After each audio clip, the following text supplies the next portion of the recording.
సహజంగా ఏంటంటే plant based ప్రోటీన్‌కి మనకు గట్ అనేది యాక్సెప్టెన్స్ లేదంటే బాడీ నుంచి ప్రొవైడ్ అయ్యే రియాక్షన్ గాని మినిమల్ ఉంటది. ఎప్పుడైతే మన పొట్టలో చెడు క్రిములనేటివి ఎక్కువైపోయి, మంచి క్రిములనేటివి తక్కువవుతాయో, అది ప్రతి ఒక్క జబ్బుకి అంటే మన గట్ సమస్య జబ్బు దగ్గర నుంచి ఆల్జీమియర్స్ డిసీజ్ వరకు గూడా మూల కారణం ఈ ప్రోబయోటిక్స్, డిస్బయోసిసే మూల కారణం అన్నమాట. అయితే ఇప్పుడు ఇదంతా చూసుకుంటే గట్ హెల్త్ చెడిపోవడం వల్లనే ఇవన్నీ ఏర్పడతాయి కదా సార్.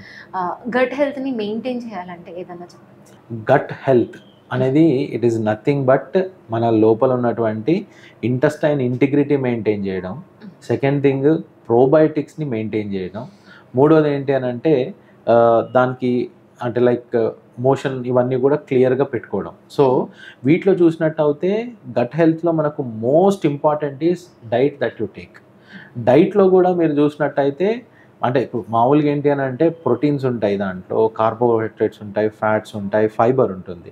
బట్ గట్‌కి ఏంటంటే దట్ గివ్స్ మోర్ స్ట్రెంగ్త్ అంటే లైక్ మోషన్ ఫార్మేషన్‌కి కానీ దేనికైనా కానీ ఫైబర్ అనేది చాలా ఇంపార్టెంట్.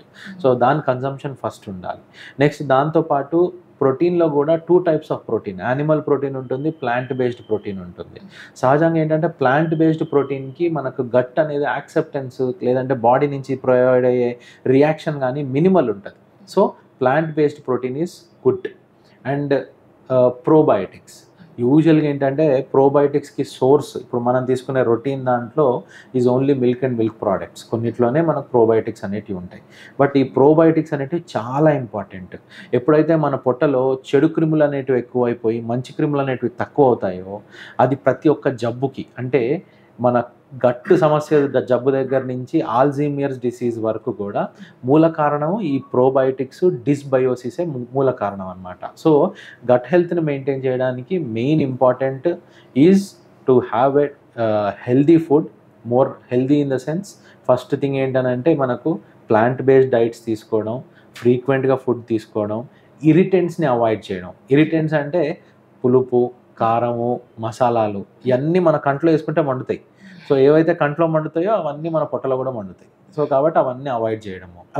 యానిమల్ బేస్డ్ ఫుడ్స్ అంటే చికెన్, మటన్, ఫిష్ ఇలాంటివి తినొచ్చా లేదా అనేది ఒక క్వశ్చన్. వాస్తవానికి అంటే ఒక రెండింటిని పక్కన పెడితే మనకు రియాక్షన్ బాడీ చూపించేటువంటి reaction will be good with plant based.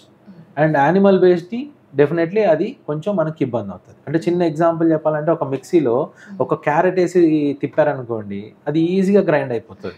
అదే ఒక చికెన్ పీస్ వేసి తిప్పామనుకోండి కొంచెం కష్టపడుతుంది. సో మన పొట్ట కూడా ఆ విధంగా అంటే డైజెషన్‌కి కానీ దాని ఇంటిగ్రిటీ మెయింటైన్ చేసుకోవడానికి కానీ ప్లాంట్ బేస్డ్ ఫుడ్స్‌కి కంఫర్టబుల్గా ఉంటుంది.